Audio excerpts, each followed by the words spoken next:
Factor and cognitive theories of creativity जो है ये एक्सप्लेन करते हैं क्रिएटिविटी को by focusing on the mental abilities and cognitive processes जो कि इन्वॉल्व होते हैं इन प्रोड्यूसिंग ऑथल and useful ideas. And unlike psychoanalytic theory जो कि मेनली फोकस करते हैं ऑन अनकॉन्शियस कॉन्फ्लिक्ट्स, ये जो फैक्टर एंड कॉग्निटिव थ्योरीज है ये स्टडी करते हैं कि कैसे पीपल जो है कैसे वो थिंक करते हैं, कैसे वो प्रोसेस करते हैं इंफॉर्मेशन को, कैसे वो सॉल्व करते हैं प्रॉब्लम्स एंड कैसे वो जनरेट करते हैं न्यू आइडियाज़। सो ये जो फैक्टर एंड कॉग्निटिव थ्योरीज हैं ये देखते हैं क्रिएटिविटी को as a combination of measurable cognitive skills along with mental representations thinking styles जिनको स्टडी डेवलप एंड इम्प्रूव किया जाता है। और हमें मेनली 3 इम्पॉर्टेंट थ्योरीज देखने को मिलते हैं, theories of factor and cognitive approach. जैसे फर्स्ट वन जो है that is the J.P. Guilford's divergent thinking theory. American psychologist Joy Paul Guilford जो है वो एक्सप्लेन करते हैं कि क्रिएटिविटी को through his structure of intellect SOI model. And उसका माना यह है कि जो क्रिएटिविटी है यह हमें डिपेंड देखने को मिलते हैं mainly on divergent thinking rather than simply finding correct answer. So to explain creativity वो डिस्टिंग्विश करता है between the convergent thinking and divergent thinking. जैसे अगर हम कन्वर्जेंट थिंकिंग की बात करें, इसको हमने कन्वर्जेंट थिंकिंग, डाइवर्जेंट थिंकिंग या इसको हमने प्रीवियस वीडियोस में भी फुल्ली डिस्कस किया है, आप उन वीडियोस को भी रेफर कर सकते हैं। सो कन्वर्जेंट थिंकिंग जो है यह हमें एक प्रोसेस देखने को मिलता है, मतलब जिसमें इंडिविजुअल जो है वो मतलब फाइंड करने की कोशिश करता है वन करेक्ट और best answer to a problem by using his logic rules and previously learn knowledge. And ये जो कन्वर्जेंट थिंकिंग है इसको जनरली मेजर किया जाता है थ्रू इंटेलिजेंस और IQ टेस्ट्स। सो ये जो कन्वर्जेंट थिंकिंग है इसमें जो इंडिविजुअल्स होता है वो अपनी लॉजिकल थिंकिंग यूज़ करते हैं, वो वन करेक्ट आंसर फाइंड करने की कोशिश करते हैं, वो रूल बेस्ड रीजनिंग यूज़ करते हैं and they did logical reasoning, problem solving with accuracy and precision, या वो एनालिटिकली मतलब प्रॉब्लम्स को सॉल्व करने की कोशिश करते हैं। ठीक, वाइल जो डाइवर्जेंट थिंकिंग है यह हमें एक एबिलिटी देखने को मिलती है इंडिविजुअल में कि कैसे वो जनरेट करता है बहुत सारे different original and varied ideas from a single problem और solution. So instead of searching for one correct answer here जो इंडिविजुअल है वो एक्सप्लोर करता है बहुत सारी पॉसिबिलिटीज़। एंड ये जो डाइवर्जेंट थिंकिंग है इसको कंसिडर किया जाता है as the foundation of creativity. So इसमें जो इंडिविजुअल है वो बहुत सारी वेराइटीज़ ऑफ आंसर्स फाइंड करने की कोशिश करता है। सो जितनी ज़्यादा ग्रेटर वेराइटी ऑरिजिनलिटी होती है आइडियाज़ की, वी कैन से वो जो थिंकिंग होती है इंडिविजुअल की that is the higher level of divergent thinking. And हमें मेनली 4 कंपोनेंट्स देखने को मिलते हैं डाइवर्जेंट थिंकिंग के। गिलफर्ड के अकॉर्डिंग जो क्रिएटिविटी है it consists of 4 major factors. Fluency जो है यह हमें एक एबिलिटी देखने को मिलते हैं इंडिविजुअल में कि कैसे वो प्रोड्यूस करता है large number of ideas. And in fluency mainly focus किया जाता है ऑन दी क्वांटिटी। देन आती है फ्लेक्सिबिलिटी जो है यह हमें एक एबिलिटी देखने को मिलते हैं इंडिविजुअल में कि कैसे वो शिफ्ट करता है easily from one category of ideas to another. So instead of producing similar ideas in flexibility जो इंडिविजुअल है वो जनरेट करते हैं ideas that belong to different categories. So this is an example of flexibility. Then originality जो है it refer to producing, मतलब जिसमें एक इंडिविजुअल जो है वो प्रोड्यूस करता है रेयर अनयूजुअल और unique ideas that most people do not think of. So इसमें मेनली फोकस किया जाता है ऑन द नॉवेलिटी। जो भी एक इंडिविजुअल आइडियाज़ प्रोड्यूस करता है वो नॉवेल न्यू होता है that are use rare unusual और यूनिक आइडियाज़। देन उसके बाद आती है एलाबोरेशन जो है ये हमें एक पर्सन की एबिलिटी देखने को मिलते हैं, मतलब कि वो कैसे डेवलप करता है idea by adding details, improvements and refinements. So इसमें मेनली फोकस किया जाता है on expanding a simple idea into a complete product. So this demonstrates the elaboration.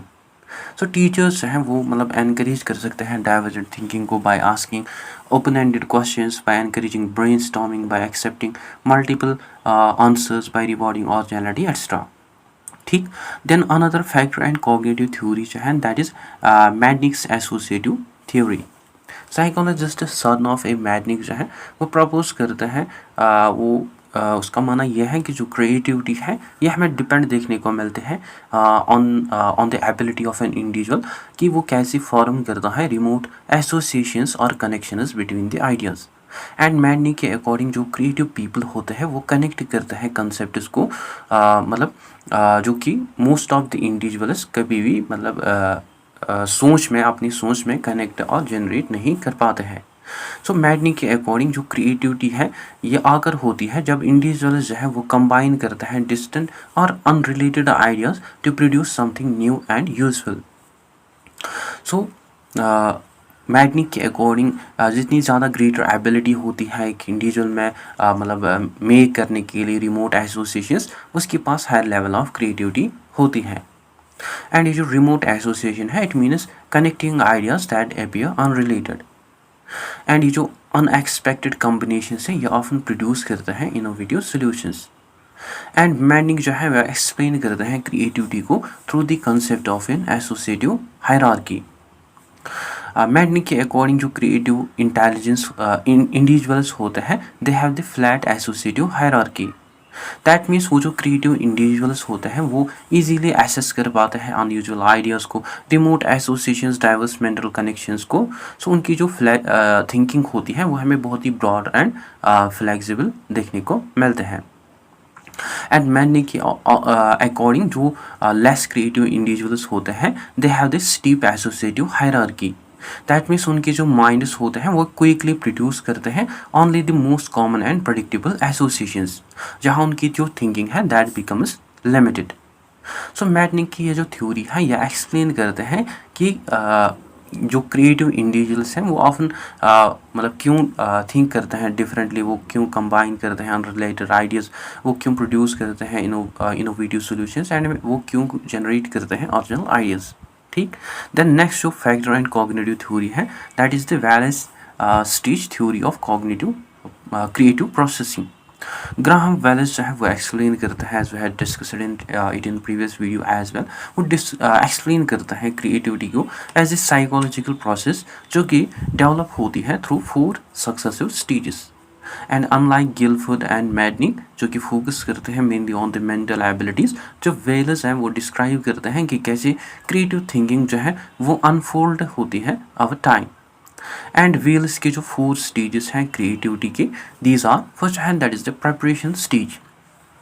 In this stage इसमें जो इंडिविजुअल होता है वो पहले आइडेंटिफाई करता है प्रॉब्लम को, देन वो कलेक्ट करता है इंफॉर्मेशन को, देन वो स्टडी करता है प्रीवियस नॉलेज को, देन वो लॉजिकल सॉल्यूशंस ढूंढने की कोशिश करता है। देन आता है next stage that is the incubation. इसमें जो पर्सन होता है वो टेम्परली रोकता है अपने कॉन्शियस एफर्ट को, मीनवाइल उसका जो सबकॉन्शियस माइंड होता है वो कंटिन्यूसली प्रोसेस करता रहता है प्रॉब्लम को।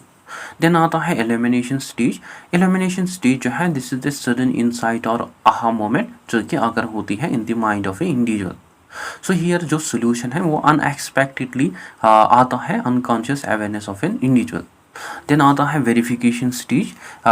ये जो वेरिफिकेशन स्टेज है इसमें एक इंडिविजुअल जो है वो अपने आइडिया को test, evaluate, refine and apply करता है practically. So in this stage एक यूजफुल आइडिया जो है वो एक फाइनल क्रिएटिव प्रोडक्ट बनता है। सो ये जो वेल्स का मॉडल है ये शो कर रहा है हमें कि जो क्रिएटिविटी है ये डेवलप होती है through the interaction of conscious thinking, subconscious processing and critical evaluation.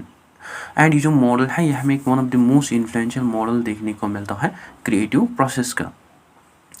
सो ये जो फैक्टर एंड कॉग्निटिव थ्योरीज हैं इनके हमें ऑल्सो एजुकेशनल इंपॉर्टेंस देखने को मिलता है, जो कि ग्रेटली इन्फ्लुएंस करते हैं मॉडर्न एजुकेशन को। जिनसे टीचर्स जो हैं वो सीख सकते हैं, जिनसे वो फोस्टर कर सकते हैं क्रिएटिविटी अमंग स्टूडेंट्स, जिनसे वो एनकरेज कर सकते हैं brainstorming and divergent thinking among students, जो कि जिनसे वो हेल्प कर सकते हैं स्टूडेंट्स को सो दैट वो कनेक्ट करें आइडियाज़ फ्रॉम डिफरेंट सब्जेक्ट्स, जो कि उनको एलो करने चाहे फॉर रिफ्लेक्शन एंड इंक्यूबेशन, जो कि सीख सकते हैं वैल्यू करना ऑरिजिनलिटी को rather than on the one correct answer. So ये जो स्ट्रैटेजीज़ हैं ये ऑल्सो हेल्प करते हैं स्टूडेंट्स को, जिससे वो क्रिएटिव थिंकर्स बनते हैं, जिनसे वो प्रॉब्लम्स को सॉल्व करते हैं एंड जिनसे वो ऑल्सो इनोवेटिव स्किल्स डेवलप करते हैं।